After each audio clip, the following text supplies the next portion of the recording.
किसी ने बड़े कमाल की बात कही है कि अवसर और सूर्योदय में एक ही समानता है, देर करने वाले हमेशा इन्हें खो देते हैं। हाय गाइस, माय एफएम से मैं हूं आरजे कार्तिक। एक छोटी सी कहानी। ये कहानी है मनीष नाम के लड़के की, जो मिडिल क्लास फैमिली में पैदा हुआ, पला बढ़ा, जो 12th क्लास तक हर क्लास में हर साल टॉप करता आ रहा था, पढ़ने लिखने में सुपर इंटेलिजेंट बच्चा, जिसके घर वालों को लगता था कि जब ये बड़ा हो जाएगा, नौकरी करेगा, तो शायद हमारी लाइफ बदल देगा, क्योंकि ये लड़का कमाल का है। 12th क्लास तक वो बच्चा सब कुछ अच्छा कर रहा था, लेकिन जैसे ही कॉलेज में गया, फर्स्ट ईयर में उसने एडमिशन लिया, वहां से उसकी लाइफ बदलना शुरू हुई। उसने ऐसे ऐसे दोस्त बना लिए जो दिन भर पार्टी करते थे, जिनके साथ मौज मस्ती करता था, घर वालों से झूठ बोल करके पैसा मंगाता था। घर वालों को लग रहा था कि ये लड़का गलत रास्ते पर जा रहा है। उसको कई बार समझाने की कोशिश की, लेकिन उसने उल्टा घर वालों को डांट दिया कि आप मुझसे बातें मत कीजिए, आप मुझे बातें मत समझाइए, मुझे सब कुछ अपने फ्यूचर के बारे में मालूम है। घर वालों ने एक दो बार समझाया, उसके बाद में बोलना बंद कर दिया।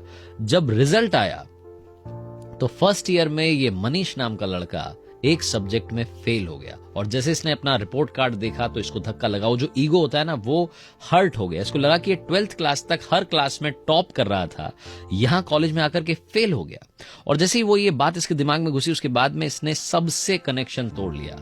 लोगों के कॉल्स रिसीव करना बंद कर दिए, घर वालों से बात करना बंद कर दी, आना जाना बंद कर दिया, घर में कमरे में कैद हो गया। धीरे धीरे ये लड़का डिप्रेशन की तरफ जाने लगा। इसे लग रहा था कि इसकी लाइफ में सब कुछ खत्म हो गया है।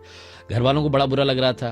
तो ये जिस स्कूल में पढ़ता था, वहां के प्रिंसिपल को बात पहुंचाई गई कि सर, वो जो बच्चा है वो बड़ा परेशान हो गया है, समझ नहीं पा रहा है, हमारी तो बात नहीं समझता है। तो प्रिंसिपल ने कहा कि एक शाम में उसे हमारे यहाँ भेजिए डिनर पर। तो घर वालों ने आकर के बताया कि बेटा, आपके सर आपको बुला रहे हैं डिनर पर मिलने के लिए, एक बार अगर आप चले जाओ तो अच्छा रहेगा। मनीष ना नहीं कह सका। उसने कहा कि ठीक है, प्रिंसिपल सर है, उनके साथ इतने सालों का साथ रहा है, तो जाकर के मिलता हूं। पहुंचा, सर्दी का माहौल था। प्रिंसिपल साहब घर के बाहर गार्डन में अलाव पर जो है हाथ ताप रहे थे, अंगीठी पर हाथ ताप रहे थे। वहां जाकर के बैठ गया। प्रिंसिपल सर ने से पूछा क्या हाल है, क्या चल रहा है, तो कुछ बोला नहीं, चुप रहा। 10-15 मिनट तक दोनों ने बात नहीं की। प्रिंसिपल को लगा कि कुछ तो करना चाहिए। उन्होंने अंगीठी में से कोयले का टुकड़ा निकाला और बाहर मिट्टी में फेंक दिया। वो कोयले का टुकड़ा जो अंगीठी में जल रहा था, बाहर मिट्टी में जाने के बाद में कुछ देर जला और फिर बुझ गया। यहां तक मनीष चुप था, लेकिन जैसे ही हरकत हुई वो बोल पड़ा। उसने प्रिंसिपल से कहा कि सर, ये आपने गलत कर दिया। आपने वो कोयले का टुकड़ा उठा करके मिट्टी में फेंक दिया, उसे बर्बाद कर दिया, अब वो जलेगा ही नहीं। अच्छा खासा यहां पर जल रहा था। तो प्रिंसिपल ने कहा कि गलत सोच रहे हो, यही तो समझाना चाह रहा हूं, कोई बहुत बड़ी बात नहीं है। उन्होंने उस कोयले के टुकड़े को उठाया, फिर से अंगीठी में डाला। थोड़ी देर बाद वो फिर से धधक के जलने लगा, आग देने लगा, गर्मी देने लगा। प्रिंसिपल ने कहा कि मनीष, कुछ समझ में आया? उसने कहा नहीं। तो प्रिंसिपल ने समझाया कि जो कोयले का टुकड़ा अंगीठी से बाहर फेंका गया था, ये तुम थे। तुम बाहर मिट्टी में चले गए थे, यानी कि गलत दोस्तों के साथ रहने लगे थे, इसलिए बुझ गए थे। वापस तुम जैसे ही अंगीठी में आए, सब कुछ ठीक हो गया, ठीक हो जाएगा। यही बात मैं तुम्हें समझाना चाहता हूं कि अपनी संगति को बदल लो, आने वाला साल कमाल का साल रहेगा। मनीष को धीरे से बात समझ में आ गई, वापस चला गया।